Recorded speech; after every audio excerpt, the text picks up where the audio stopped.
Good afternoon, Greater Philadelphia area. This is Toole Time Real Estate Radio on WWDB 860 AM. I'm Tom Toole. Sarah Tymon's in traffic, and we both work at the Tom Toole Sales Group at RE/MAX Mainline, the number one RE/MAX team in Pennsylvania since 2018. And we've got a jam-packed show today. For the end of August, this is one of the busiest 14-day stretches I've seen when it comes to news about the real estate industry, starting with CPI data that we're going to go over and how that's impacting buyer affordability in the market. Presidential candidate Kamala Harris has a housing plan that could be a disaster. We also have news about the NAR settlement. The new rules and protocols, they've gone into effect. It's happened. The world didn't explode. And lastly, we have a new CEO of NAR. There's a whole bunch of stuff to unpack, and we're going to cover it all next. So if you get some value out of this, you like what you hear, make sure to subscribe to the channel, hit the bell for notifications, and if you want to schedule a call with our team to talk about how to navigate all this, you can do that with the link in the comments. So what we're going to be starting with today is the CPI data. So if you don't know what the CPI data is, it's the Consumer Price Index. And this is really the measurement of what goods cost, things that people spend money on in the marketplace. And this came out last week, and the numbers came in as expected. And that was good news because people are hoping inflation is going to cool. A lot of these experts are hoping that inflation is going to cool after the global pandemic that we went through back in 2020. Supply chains don't operate well in that kind of environment, and the history of those pandemics show that inflation will rise, and disinflation typically comes after a pandemic fades away without deflation occurring. So looking at this number, the U.S. Bureau of Labor and Statistics, they keep track of these things. The Consumer Price Index, it increased 0.2% on a seasonally adjusted basis after declining 0.1% in June. And over the last 12 months, all items index increased 2.9% before the seasonal adjustment. And this sentence is probably the most interesting from the U.S. Bureau of Labor and Statistics. And then we're going to talk about what this means for people that want to potentially buy or sell real estate here or just make a real estate decision. The index for shelter rose 0.4% in July, and that accounted for 90%, nearly 90% of the monthly increase in the all items index. So the all items index includes things like food and energy and that sort of stuff. Shelter was almost 90% of the monthly increase. And what we know is housing inflation is slowly decreasing, right? The Consumer Price Index, it slowed to about 3.2%, which is where people expected it would be. And it was 2.9%, like I said, on the all items index before the seasonal adjustment. So what we know is we are seeing housing inflation slowly decreasing. But the data set lags a bit. And the Fed also understands this, which is why they talk about CPI inflation at their meetings. If you ever hear Jerome Powell talk, he mentions this all the time. And he knows that there are more disinflation variables in the CPI versus the PCE, which is the personal consumption expenditures inflation data. So we're seeing that inflation, this is good economic data. And really what this does, when you get reports like this, when they're on target, it paves the way for a rate cut. And what we've seen is the past couple weeks, we hit a 52-week low when it came to interest rates. And remember, the Fed cares more about core inflation, and housing accounts for 45.1% of CPI inflation. So it matters a lot. And shelter inflation is starting to cool down. And with wage growth slowing and more housing supply coming, what we see happening here is the hope is that we're going to see a major rate cut, hopefully maybe more than 25 basis points in the month of September. How'd the Schuylkill Expressway treat you there, Sarah? That's it's always fun. You can tell like school's coming back and summer's coming to an end, right? Yeah. Oh my gosh. It's brutal. So We're talking about CPI data and inflation right now. And again, the lead indicators here are we saw inventory in the greater Philadelphia area. It's up over 21% in terms of supply. We've seen housing prices up on the median a little over 8%. We're seeing a 52-week low in rates. And because the headline CPI is now below 3% and below the running average of 3.3% since 1914, kind of the hope is that we're going to see the Fed cut rates here. So as you're getting ready, do you foresee a rate cut with all this positive data now at the September meeting? I do, but I still think it is going to, I don't see like a 50 basis point. I'm still kind of thinking 25. Well, the odds are in your favor there, right? If you ever watched the Hunger Games, I would sound like one of those people. But so you're right on there. And I think what's been interesting is that like a week ago, it was like a 50-50 shot based on these running odds that CME Group puts together. Now, look, the Fed meeting's still 28 days away. There's a lot of stuff that could happen in the next 28 days that could throw these off. Today and yesterday, after we got this, CPI data that came out, we're trending in the 70+% range that it's a 25 basis point decrease that's going to be coming from the Fed. Okay. So that's in line with what you're saying there. So you said you think it's only going to be 25 basis points. Tell us more about that. What leads you there? I mean, obviously we're following this stuff. So give us a little more insight onto your prediction. Well, I mean, I think that it's been a long time since we've done a rate cut. So I think the smarter way to go about it would be to kind of go slow and steady versus jumping into a more aggressive one and then having to kind of backstep. So that's kind of where I think it would be coming from. Well, I think the Fed's probably going to be cautious anyway, and you can't really overreact to any of this data. I still would have liked them to see them make a rate cut this past meeting in August. That didn't happen. And again, it's favorable data, and I think they're believing their measures are working, and they know the data's lagged. So let's hope we see a rate cut in September. I think that's probably a realistic 25 basis points, very realistic. And I think this just kind of confirms it. Unless we see something pretty incredible happen where like unemployment drops substantially from where it was, because I mean, right now we're at 4.3% in July. That's up from 3.5%. If like that came down a lot, I could see them maybe pulling back on a rate cut. If we saw inflation spike again, which I don't think you really see in the month of September historically. I mean, the only spike in shopping is really like back to school shopping. Right. But people also are going on a lot of vacations in the month of August. So I would tend to imagine that like there's, but that happens in July too. So I mean, I don't know that any of that's really going to happen here. So if they make the rate cut, what do you think happens with mortgage rates? That's probably the bigger question. I know a lot of people, you're a big fan of timing the market, right? We're kidding here. The reason I say that, I mean, you've been on record to say like it's impossible to do. Like you've seen people do it. So what do you think happens with rates if the Fed cuts the rate? Is this like already baked in, or is this going to lead to maybe slightly lower mortgage rates as we head into the fall? I think to some degree it's already baked in, given like the downward trend that they've had recently. But it could certainly, favorably impact the interest rates there and bring it down another tick.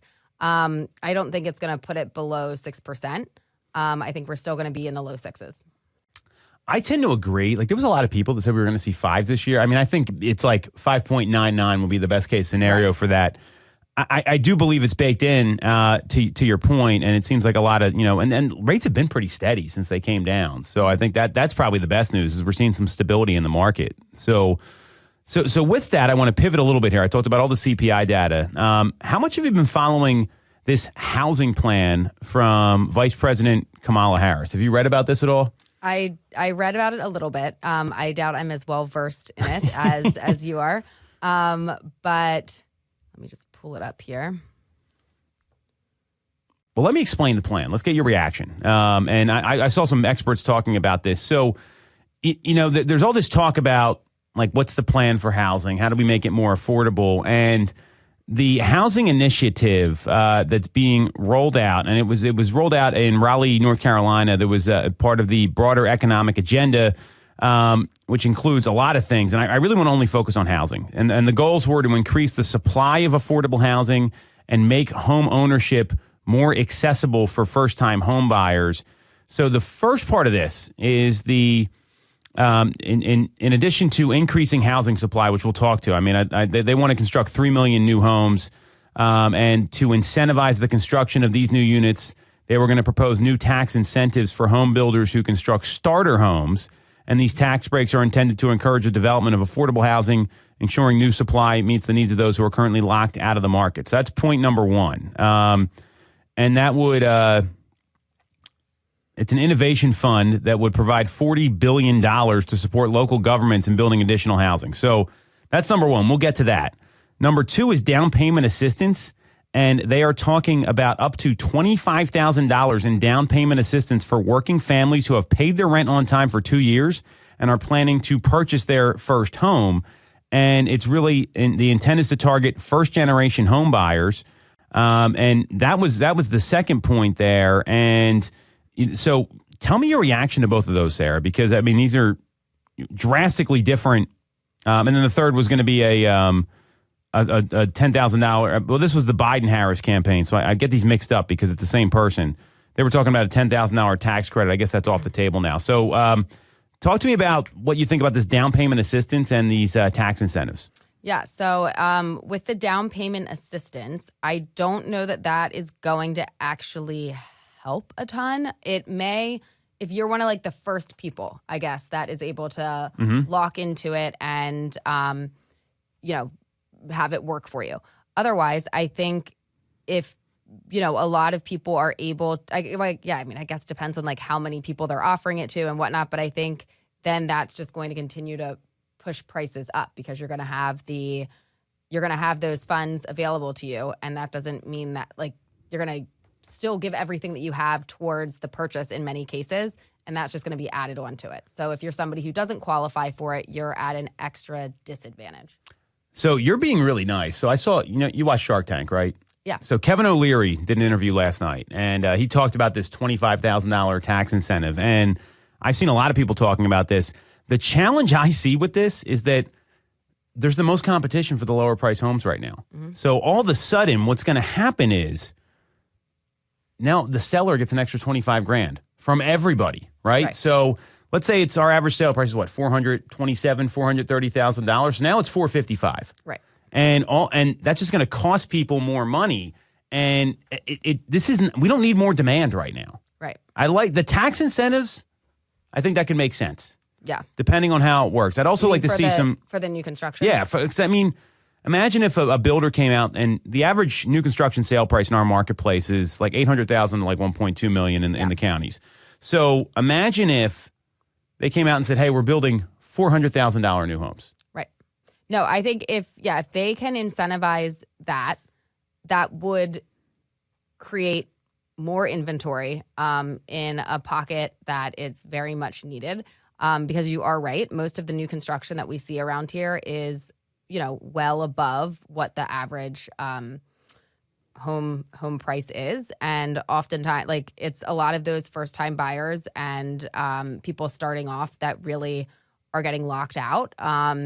When you get up into those higher price points, while there absolutely is still demand for it and they're still being built, those individuals sometimes have other options as well versus like there just aren't the homes there for that 400,000 price point. Yeah, and the other thing this plan allows for is the repurposing of federal lands for new housing developments. I mean, that's another big issue that we run into is these zoning requirements, especially in the suburbs. I mean, we've seen people fight these new developments constantly. And, that varies from state to state. I think where we live, it's tough because there's not a lot of like vacant land. So that's a challenge. Giving first-time home buyers, I mean, I think it would make inflation become worse when it comes to housing. Right. We just went over how shelter made up over 90% of the of some of the inflation measures that were out there in the CPI that just came in. So, all of a sudden now it's just going to be worse and worse. That's something that needs to come off the table. We don't need buyers being willing to spend more money. We need more supply. Supply is the issue. Right. Or I'm wondering if there's something that they could do, but no, I feel like then it would still just drive up the prices because people are going to put everything in rather than like giving money towards down payment assistance. If there would be ways to like reduce all of the different, closing costs that have to be made. See, I think that's tough though, because then it's like push that. Yeah, like it's still flooding it in. It's when you make homes, and affordability is improving, and I think people complain about rates, right? We're not going to see 3% rates unless there's like something really bad that happens. Yeah, really bad. They are gone. It's not a good thing. I mean, you're seeing a financial meltdown. You're talking about a pandemic. I mean, those are the two reasons we saw these rates come in so low. So this plan, like in theory, it sounds great. And then there's proposal to include a rent cap, withdrawing tax credit for landlords with more than 50 rental units who raise their rents more than 5% a year. But like those people, they invested in those properties too. Like that was their business. So I mean again, I don't. The only thing I like out of this plan is incentivizing home builders and giving some tax breaks. That's something the government can actually do. That's not going to harm some part of the public, right? And I think that's the thing to think about here. And it's the proposal includes like measures to prevent Wall Street investors from buying available homes in bulk. That really doesn't happen too often. We've gone over the data there. I mean, I think it's not. Usually it's the mom and pop investors that are the ones buying these properties. But I understand what they're doing here. They're taking a play from 2008 and trying to run it again. And I can appreciate people that want to run plays that work, but this play would cripple the market and it would cause inventory to go down even more, and it would cause prices to go up even more. None of which are going to solve the issue at hand here. Right, I agree. So you don't like the plan. You're like 1/3 of it, best case, right? So, yeah, no, I'm on board with the new construction of in that price point that we're really lacking. But, certainly there is the issue of like, where do you put it? And, there's a lot of other pieces that go into it. So even if like these plans can sound good, there's so much stuff that has to happen on the back end for it actually to make sense. And there will always be people that push back because, and I get it. Like you purchased a place that at one point was not necessarily like off the beaten path, but and now you're going to have like a huge, community built up right next to you. Now your traffic's going to increase. Now you're going to need extra stoplights. Now you're going to all these different things go along with it. Well, I think that's a great point, right? I mean, you think about like people that move to certain areas, and we service a wide variety of communities, whether it's like the main line, the city, or you get out to Chester County. There's some pretty remote areas out there, and people move there for a reason. So that's one of the challenges here. And I think our market's pretty unique in that regard, that we have all these different types of places really within about an hour of each other. So but more demand's that's not gonna help. Like it sounds good in theory until you actually see it play out. And I don't even know if that gets passed, right? I mean, who says it's even going to make it through? Like, it's great to have the plan, but I think that's another challenge we could see here. I would hope that there is somebody that is in a decision-making position or could influence the decisions that would have the wherewithal to think a couple steps ahead here and say, if we do this, like, how is it going to play out, like, realistically, and be able to kind of think a couple steps ahead so that we don't have to do this only to realize, like, that didn't work. I mean, we've talked about other things on the show here that might work, where like a portable mortgage rate, where you can, if you can take that debt and apply it to a new person, like there's some laws that would have to change. I love that. I mean, that would be awesome. It would and then you think about the banks that hold these loans, like they're still making something on it, right? And then maybe they have to get the new print. Like there's a lot of ways. There's things that would not bury the market the way that we are, but this is not going to be the answer. I mean, I think that's pretty clear. Anyone that understands business and inflation has said this is a horrible plan. This is not like, I mean, Kevin O'Leary's talking about it. I have a lot of respect for that guy. I mean, he's as much as you want to make fun of Mr. Wonderful, he knows what he's talking about, right? I mean, he's obviously a very successful business person. So, but I've seen folks on Facebook, people we know, talking about this and saying it's just not a good plan. This worked in 2008 when there wasn't any demand. Right. Demand's not the problem. It's supply. So it's supply and demand. Very simple here. So we're going to take a quick break. We're going to come back, and there is a whole bunch to unpack the first week into the new protocols of the NAR settlement world. We'll break it all down next on Toole Time Real Estate Radio on WWDB 860 AM. For the best local mortgage service and great rates on your money, look no further than Mortgage America. We have been operating in the greater Philadelphia area for 40 years with a focus on smooth, easy access to home purchasing. Whether you're a first-time buyer, upsizing or downsizing, or just refinancing, we have programs for you. We also have closing cost assistance programs and access to subsidized interest rates. Pre-approval is free, no costs or commitments. To learn more, visit our website at mymortgageamerica.com or give us a call at 610-439-8000. We always have a person available to take your call with around-the-clock human service. Purchase your home with the personalized local service you find at Mortgage America. Mortgage America is an equal housing lender. NMLS 128501. I'm Tom Toole of the Tom Toole Sales Group at RE/MAX Main Line. If you're thinking of becoming a real estate agent in the greater Philly area, I have a special offer for you. Our team did $165 million of volume in 2021, making us the #1 RE/MAX team in Pennsylvania and a top 1% team nationally. Our agents love us because we offer them a successful career, a great life, and an unbeatable culture. Agents who've been with us for at least a year average 30-plus sales. Even our brand new agents average 17 to 24 sales a year. We offer proven systems and expert training. We help you set more appointments and sell more houses. Now, here's the offer. If you don't have a real estate license yet, we offer real estate scholarships so you can get one for free. Check it out at realestatescholarshipprogram.com or visit the Tom Toole Sales Group at RE/MAX Mainline at tomtoole.com. That's tomtoole.com. Get more out of your real estate career, and remember the real estate golden rule. You always get more when you work with Tom Toole. When you're getting a mortgage, you shouldn't have to sacrifice great service just to get a great rate. At Mortgage America, we've been lending with this philosophy for over 35 years. We have access to great low rates without the complications and delays of big or online banks. We're a local Pennsylvania lender with loan officers that you can actually meet. As PHFA's #1 lender, we specialize in all residential mortgage programs, including first-time buyer programs and low down payment options. For your free pre-approval, call us at 610-439-8000 or apply online at mymortgageamerica.com. Mortgage America is an equal housing lender. NMLS 128501. Have you considered a career in real estate? Do you want control over your income? Whether you have a license or not, call us today at 610-692-6976 or visit tomtoole.com. Join our team, the Tom Toole Sales Group at RE/MAX Main Line. Welcome back to Toole Time Real Estate Radio on WWDB 860 AM. I'm Tom Toole. She's Sarah Tymon. And we both work at the Tom Toole Sales Group at RE/MAX Main Line, the #1 RE/MAX team in Pennsylvania since 2018. We're talking about what happened the first weekend into the new protocols thanks to the NAR Sitzer-Burnett case and the settlement that was agreed to. And there's even more stuff coming out right now about what could happen in the future. And then later in the show, we're going to break down the new NAR CEO and want to explain how that works as well and how that could impact the future of real estate. If you get some value out of this, you like what you hear, make sure to hit subscribe to the channel.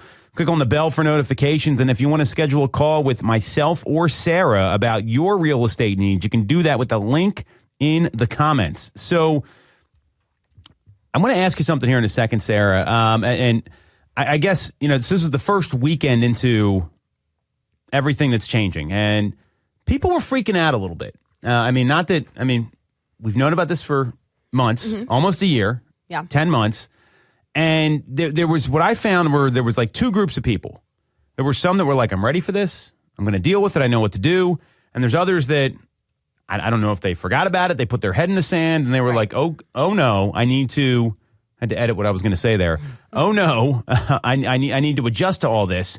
And then there's two groups of people that I'm seeing where there's some people trying to like get creative and skirt the rules. Did you see any of this in the field since the 17th or really the 14th when things got changed in Bright MLS? Not that I noticed. All of the listings that I had looked at on the MLS and that like I had to call and like inquire as to if there was compensation being offered for the buyer agent and what it was.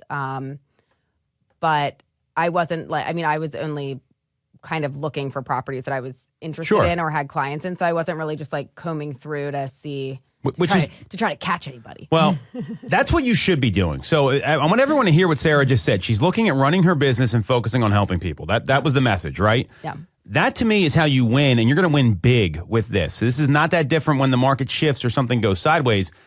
And then there's other folks that are like, oh, well, this person's doing this and this person's doing that. And there's already been some fines issued, right? So this was from the CEO of Spark Tank Media, Jeff Lobb. He got a message from an agent who got hit with a fine right away for putting the words text listing agent for co-op commissions in the realtor only remarks.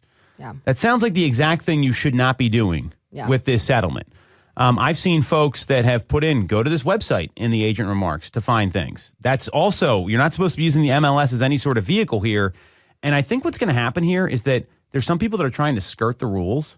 And it's not just the fines. I wouldn't be worried about the fines because our friend Michael Ketchmark, the weasel who was behind a lot of this, I mean, the guy just, he won't go away. And he made all the money in the settlement. Right. You know, the average consumer made like $14 to $15 in that settlement. Oh, I'm sure. He's made 35% of the fund. So, I mean, this guy's a multi-billionaire at this point with his, before he pays taxes and all that. So the point is, though, he came out and he had an article with Inman, and it was a phone interview, which basically said, we've been monitoring what's been happening in the industry with a lot of these webinars and training programs, just seeing how people are interpreting this and what their intention is.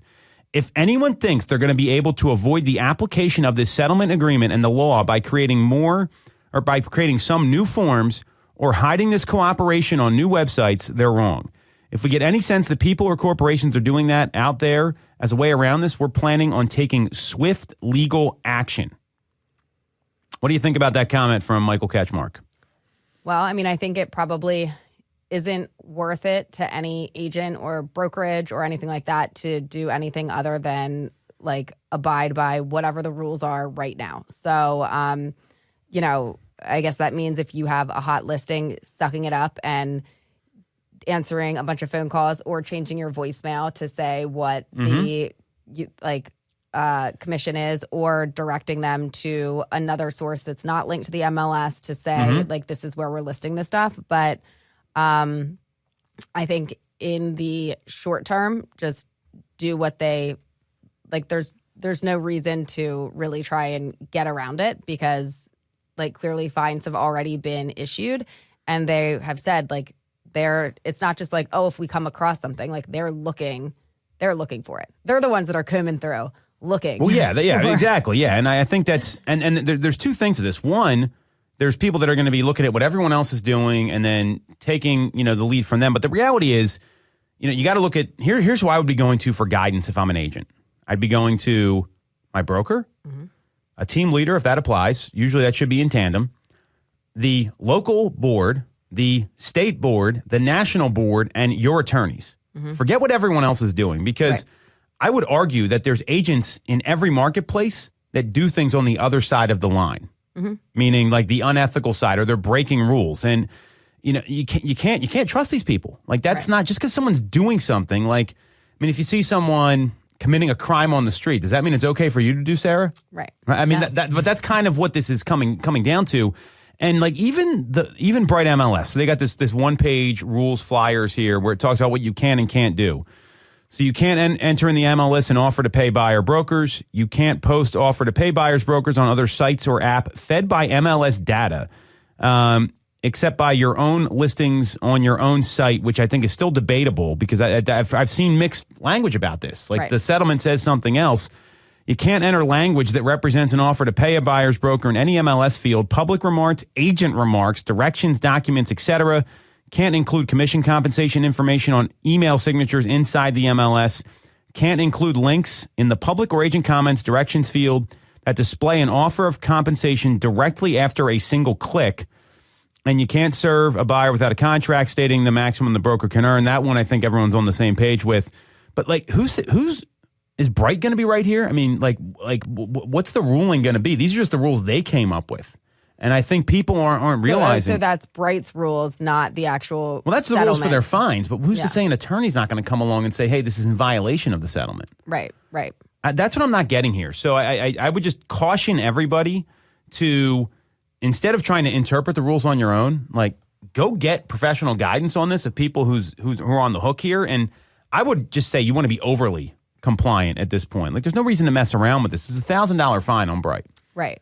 Well, and I mean, for the person who put in the notes that like in the agent notes, like reach out for like details of compensation. I mean, like, unfortunately, like he probably, like, I guess maybe didn't get all of the training for what is what, or it's something where like they're writing up their own MLS like descriptions and listing information. But like, I feel like he was like trying, maybe like didn't even realize that that was a violation. You know what I mean? Even though it's like bullet pointed on that sheet, what is what? It's like, all right, I'm not going to list what it is. I'm not going to put it on the public stuff. I'm going to list it in the agent notes just to like reach out, you know? But at this point, I think we just have to assume that that's always going to be the case. You just have to reach out. Don't write that. Yeah, well, and I think, you know, what you got to be careful with is that there's the rules that Bright comes up with. And a lot of people complain about Bright rules, that they're like arbitrary. They just kind of make them up. Like, who's to say, like with the clear cooperation policy, that's one a lot of people have a problem with, that NAR came up with, but it's not necessarily illegal. It's just what they wanted to do. Well, now you've got these things happening where there's a multi-billion-dollar lawsuit. I'm going to show you this afterwards. We're not going to mention any names here or anything. There's a multi-billion-dollar lawsuit. Like, we're under scrutiny right now. So you can either be overly compliant or you can try to bend the rules. I'm a big believer that you want to be bulletproof in case anything goes wrong, because people are going to report. Like, they're going to do that. And as someone who's had the real estate commission come into our office to question our practices, and no wrongdoing has ever been found on multiple occasions. Right. The stack, I don't know if you were there. I had literally a stack of papers like this big, and it showed everything. And it was something silly, but that's what happens. And so the whole point of this is that, you know, the more you can, the more you can be like, I just wouldn't mess around with this. I don't see the upside to doing it. Like, what upside is there? Right. Well, and I mean, I think the same with, and I don't know if Catchmark was touching on this at all, but for making sure that your buyer agency contracts are signed in advance, and your notice of the policy changes, and your MLS form, and your, like, I think there's like 4 of them now that we have. And then our state's a little different than others, but yes, you're right on. But even in cases in which, it's like, oh, well, how are they really going to know? Like, I think you'd be a lot better off just like getting it done. And if you do have somebody that you are not able, maybe they are having issues with doing electronic signatures or whatever, like, probably have a stack of all of those forms in your car. And that way, if there is a showing that pops up, like, you can meet with them prior to going in. And even if it has to be like you're signing on the spot, just to make sure your bases are covered. I agree with you. I mean, I think you want to follow exactly the guidelines to a T. I err on the side of caution, because all this is going to do, there's people that are focused on like, well, how do I get around this? How do I do this? You know what's going to stop them from doing? Talking to people, setting appointments, and selling houses and giving guidance to folks. Because if you think agents are confused right now, you know who's way more confused? Is consumers. And when you focus on serving them and following everything to a T, that's going to be the best strategy here in my view. I mean, I'm actually more excited about this because I think there's going to be a lot of people that don't know what to do. And the amount of time that we put into this as a team, I mean, we've been talking about this for, I mean, literally since October. It was Halloween night. We went trick-or-treating. I remember when the news dropped that the settlement happened. Because, it's like fun. I mean, you're getting ready to go out with your kids, or at least that's what I was doing. So, and I'm like, holy crap. And my neighbor's like, what's going on? And this guy's in business. And I'm like, look at my phone. He's like, wow. And I said, yeah. And that's all right. Well, let's go trick-or-treating. And, we kind of forgot about it for about a half hour, 45 minutes, however long the kids lasted. But that's the point, is that, there's some people that have prepped a lot and others that said this is just going to go away or stuck their head in the ground. So this is part one, so it sounds like you're on the same page. There's no reason to mess around here is what I'm hearing, Sarah. Correct. All right. So here's part 2. There was the reports from the weekend, and I want to kind of talk about this. You sounded like you didn't have any issues over the weekend or anything. I mean, we're 3-4 days into this now in terms of like servicing clients or and you have active listings, you got pendings. Have you had any sort of concerns getting anything signed other than maybe some normal explanation that you were doing anyway? No, for my like active listings that are not yet under contract, we updated the paperwork. And then I was out of town for the weekend, but yesterday had a showing and got all of the forms signed before we went out. And so, any problems? I mean, you know the script. The preface here is, I've heard you practice the script. Like, I'm not just making this up. So you've got the script down. You know what the contract says. So you've done all the prep work. So any issue? No, just kind of like delivering to them, hey, these are the changes. This is what we need in order to be compliant. And this also was like for getting the document signed for representation for like buyer agent in this particular case for yesterday. It's a client that I've been working with and have been showing homes to. Just we didn't have a contract in place, so it wasn't like a difficult conversation for like, hey, you have to sign something. It was like, well, yeah, obviously you're who I'm working with. So, and then what does come up there in that, but which we know how to explain is, you let them know about the commission piece and that, there are a couple different scenarios of how it could play out if the seller is not offering, any commission or enough of a commission. So, but best to just have that conversation and get ahead of it. So what I'm hearing is you're following the script. Yeah. Right. Like, I joke around about this all the time. These scripts work. Right. Yeah. And one of the things that you're really good at is explaining things to people in terms they can understand, because when you start talking about all this other stuff, it just throws people off. And that's exactly what we've been working on for literally, we role play this 4 days a week for in the past 3-4 months. Mm-hmm. We're doing script training since, November, December of last year. So I think I'm glad to hear that it's being well received by consumers. Now think about this. You've also just protected yourself so that your client knows, hey, I've got a relationship with Sarah. Mm-hmm. She's working for us. We're working for her. Yep. That's who we're going to go to. And I think that's where a lot of agents, they usually get burned, is because they don't have those conversations up front. Like this was always the thing people would complain about.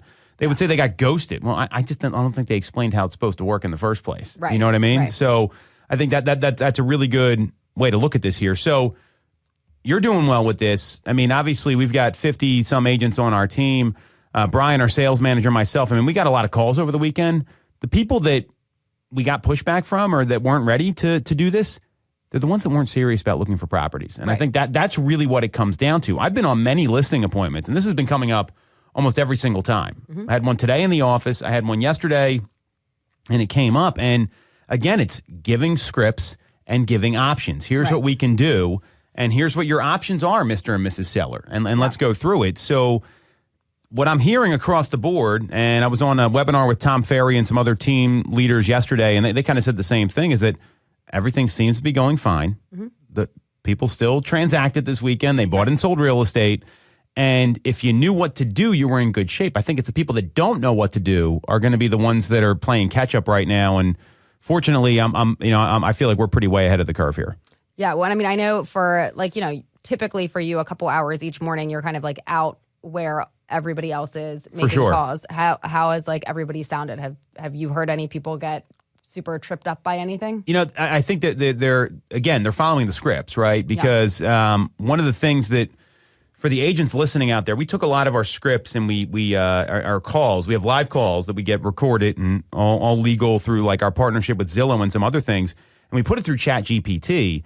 And then I think it was like the top 7 things that worked well and the top 7 things that caused the call to be unsuccessful. Mm-hmm. And we took calls that were closings and calls that were trashed. And one of the big things was talking about agency and buyer agency specifically too soon and not focusing on the consumer's needs first. Mm-hmm. And when you make it about the person, everything seems to go well. Yeah. Like, because the consumer doesn't care about, well, I got to sign this form, or I got to do this. You know what they care about? They care about buying a home, or they care about selling a home. Right. Like the client you met that signed everything, what's their focus? Is it about you, or is it about them finding the right property?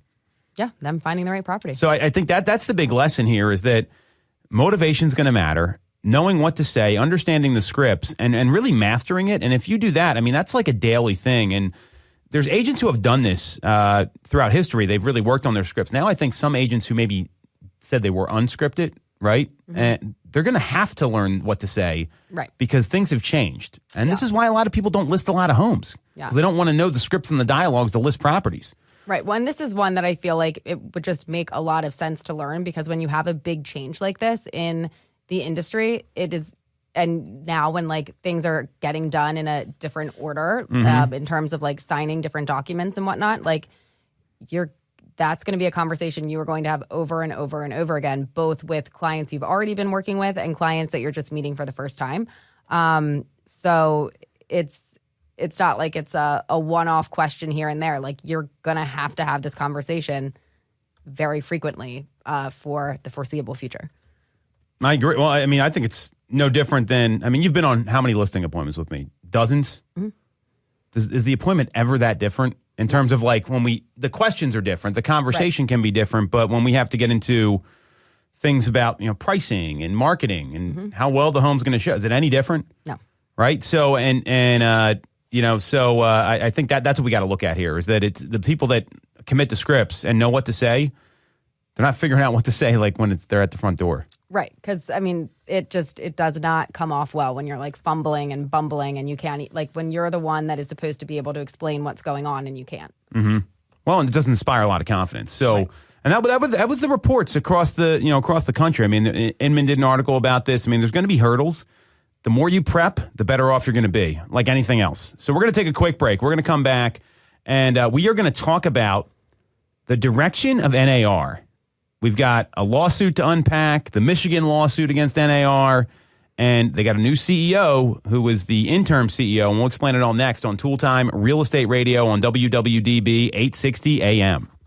When you're getting a mortgage, you shouldn't have to sacrifice great service just to get a great rate. At Mortgage America, we've been lending with this philosophy for over 35 years. We have access to great low rates without the complications and delays of big or online banks. We're a local Pennsylvania lender with loan officers that you can actually meet. As PHFA's #1 lender, we specialize in all residential mortgage programs, including first-time buyer programs and low down payment options. For your free pre-approval, call us at 610-439-8000 or apply online at mymortgageamerica.com. Mortgage America is equal housing lender, MLS 12850. The Tom Toole Sales Group is the #1 RE/MAX team in Pennsylvania with over $165 million in volume for 2021. I'm Tom Toole, and our team has achieved that kind of success by being a great place to work with and to work for. No one knows Greater Philly better than we do. We know real estate, but more importantly, we're real people. We hire the best agents, and we give them all the tools to succeed. Even our brand new agents sell 17 to 24 homes a year because our team delivers the best experience in real estate. Teams deliver a better experience than individuals, and we're a top 1% real estate team in the country. We call it AAA service. We're your advocate, ally, and advisor. Because this isn't a transaction to us. It's a relationship. If you're buying or selling a home, call the Tom Toole Sales Group at RE/MAX main line at 610-692-6976 or visit tomtoole.com. That's tomtoole.com. Sell your home for more, and remember the real estate golden rule. You always get more when you work with Tom Toole. Have you considered a career in real estate? Do you want control over your income? Whether you have a license or not, call us today at 610-692-6976 or visit tomtoole.com. Join our team, the Tom Toole Sales Group at RE/MAX main line. You shouldn't have to deal with all the red tape when getting your mortgage from a big or online bank. At Mortgage America, we have access to big bank money, but with the personalized and detailed service of a local bank. We are here in your community and ready to serve with fast settlements, low down payment options, and first-time homebuyer programs. Pre-approval is free, no costs or commitments. For more information, visit our website at mymortgageamerica.com or give us a call at 610-439-8000. Mortgage America is equal housing lender, NMLS 12850.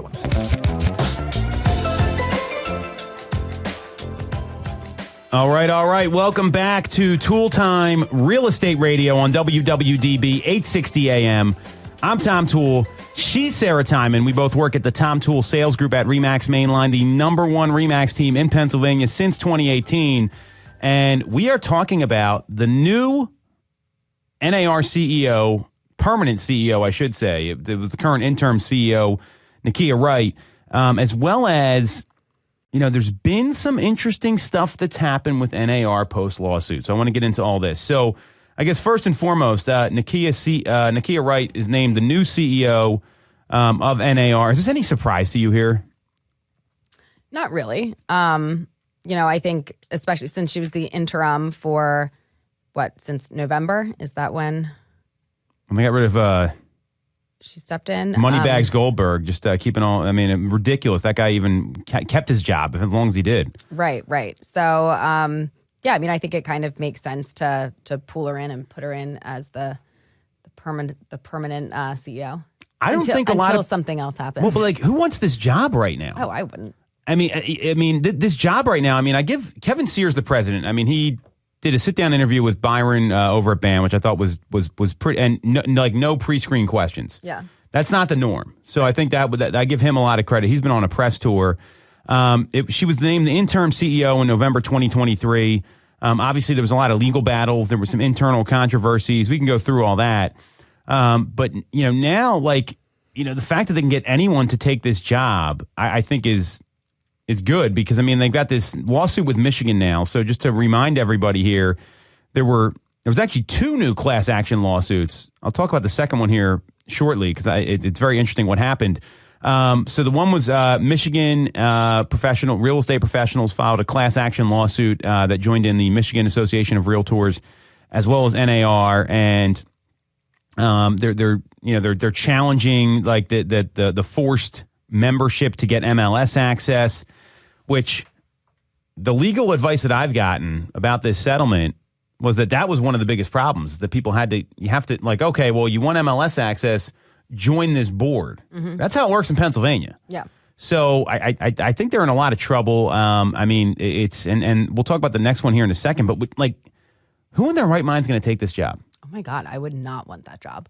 I'm assuming it was kind of one of those things where you're not that you're being strong-armed into taking it, but if you don't accept it, then they may have you leave. I don't know if that's a thing they can do. I wonder how much he's getting paid because right. Bob Goldberg was getting paid millions of dollars a year. So certainly that's a factor here. This is not surprising to me. I think it was kind of the writing was on the wall that it would need to happen. Now she did come out and have some comments last week on the Real Estate Insiders Unfiltered podcast, and came out and said we've got to work on that trust factor. And James Dwiggins, he didn't ask a lot of tough questions in here. I listened to some of the podcast. She also came out and said of the options that were given, this was the path that made the most sense for us. They didn't use the bankruptcy tool, which probably would have made a lot more sense to keep fighting because now we're seeing how silly this lawsuit has become. We understand that there were some unhappy stakeholders. I think some is an understatement. Mm-hmm. I would say the vast majority of real estate agents are not happy about this. Right. And then she said, frustration's understandable. We need to be debating from within, bring that frustration in-house so we can be the best organization that we can be. To do otherwise means we're confusing consumers, confusing plaintiffs' attorneys, we're confusing the Department of Justice. It's a very, very critical moment. I do tend to agree there that they have to have some unity. Unfortunately, they've botched this thing so badly. They're almost irrelevant at this point. Right. You hear NAR, so you're obviously, I'm a little more tuned in and tied in. Do you really care what NAR says anymore, besides the rules we got to follow to go sell real estate? No. I think it's pretty much just what do I need to do to stay compliant? But aside from that, no. Right. So I think that's and that a lot of people feel that way. So, with that in mind, what I want to kind of be mindful of here is that this isn't the only pushback we've gotten from membership. So we had the Michigan real estate agents. We talked about that last week that filed a class action lawsuit. Then the Casino Group, they filed and withdrew a lawsuit all in the same, within a 24-hour period. Oh. Well, I don't understand that approach. But what happened is, so as NAR moves towards final approval of the settlement agreement, because remember, the settlement's not finalized yet. Right. The rules are. And the Casino Group, someone sent this to me over the weekend because what they did was they looped in NAR and the following realtor associations: California, Florida, Illinois, Michigan, New York, Pennsylvania, South Carolina. And the premise of the lawsuit that they filed was an antitrust lawsuit against NAR and some state associations, and then they withdrew the same day. That sounds like can we say bitch on the radio? I think it's kind of a bitch move on their part. So I'll allow it. We'll find out if we get beeped out here. Mike's going to be coming in and throwing us out. But yeah, it's kind of I don't understand the whole process behind this. So then 4 days earlier, Michigan real estate professionals filed the lawsuit. And it was the original complaint about the three-way agreement violates the Sherman Antitrust Act. So the three-way agreement is you got to join the local board, you've got to join the National Association of Realtors, You've got to join the state realtor board. So there's 3. So we have like here we're at Tri-County, we're at Pennsylvania, we're at the national. And to access essential tools like MLS services, and we forget about the lock boxes, right? Right. They're not so prevalent here. Other Like states, the Supra. yeah, the big blue ones that are a real pain in the butt. And I hate them. well, I think the challenge is not everyone uses them. Right. But in other states, like that's the only way to get into a home. Yeah. So it's the 3-way agreement violates the Sherman Antitrust Act, and eventually they dismissed the lawsuit without precedence. They dismissed the lawsuit without prejudice since the defendants have not been served with a summons and complaint. I don't know why it was withdrawn. There's going to be more of this stuff coming up.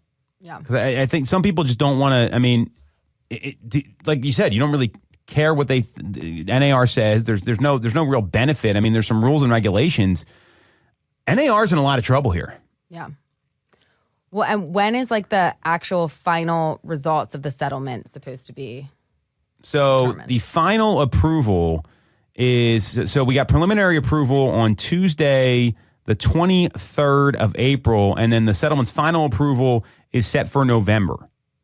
Yeah. I almost feel like in terms of like filing lawsuits and doing things, it might be I mean, I know you want to kind of like get ahead of things or like get your ducks in a row if that's what you're going to do. But until we get like a clear understanding of what is going to stick and what is what in November, I feel like we're in that like a weird space right now where you just have to kind of like comply with what is in front of us for the moment and then kind of see how it plays out. And then I don't know. Like I feel like we're in like a weird spot. We are, and I think that the thing that people aren't talking about is that NAR's been here before. We've talked about it on the show where they had an agreement in place with the DOJ in 2019. Then a new president got elected, and then all of a sudden, surprise, the agreement's not going to get signed. Right. And NAR, if I was them, I'd be kicking this can down the road way further than November, so we can see how this plays out because. Who's to say right now, I would say this election's a coin flip. Like, I mean, it could go either way. I'm not going to sit here and get political. I think these are just what the numbers and the data tells us. And you never really know what the polls say anyway. I mean, there's always some posturing there. Depending on who gets elected, this could very easily go away. Right. So, the fact that they're under all this pressure, I don't think they had a lot of options for a new CEO. Right. They're getting multiple lawsuits filed against them now from their own members. And I see the point here. It's if you want these benefits, you have to join these 3 boards. The average real estate agent makes like $37,000 to $40,000 a year. That's the average, by the way. Yeah. There's a lot of people that make less than that. Right. It's $700,000, $1,000 for all these things a year. That's a lot of money for that person. So NAR is in some trouble here. I mean, I don't understand why they withdrew the lawsuit. That doesn't make sense. But there's going to be more. I would almost guarantee it. Right. Oh yeah. No, I can agree with that. So if you didn't have to be a member of NAR, Sarah, would you be? No. Well said. So what do you think happens? I'll keep my $700. Yeah, well, I mean, I don't. It's not even that. I think it's that they have like the clear cooperation rule, right? They have all these things they come up with, and I think a lot of people have lost faith in them. And then there's this like this Joker sort of scam thing that came out. There's a new association rising up. Let me read this to you real quick. We're getting played out. I got to find it here. What do we got? Hold on. Here we go. The NAR Alternative launched a membership program. It's called the American Real Estate Association. 2 membership tiers priced at $20 and $1,500. If that's a scam and you're not realizing that, that's a bad move. It's founded by Mauricio Umansky and Jason Haber. Don't sign up for that. That would be my advice. I mean, who the heck knows what that's going to be? Right. But the point is, there's a lot in flux right now. Yeah. So what I would tell people, I've been saying this a lot. You're probably sick of me saying this, Sarah, because we spend a lot of time together. Keep focused on talking people, setting appointments, and guiding them through this confusing time. That's all we got for this week's episode. You want to follow Sarah. She's on Instagram at Ty_TyTime. You can follow me at TomToole3RD. And we are streaming live every week on YouTube. Do us a favor, hit the subscribe button, click on the bell for notifications. You can schedule a call with our team with the link in the comments. And that's it for this week's episode on WWDB 860 AM.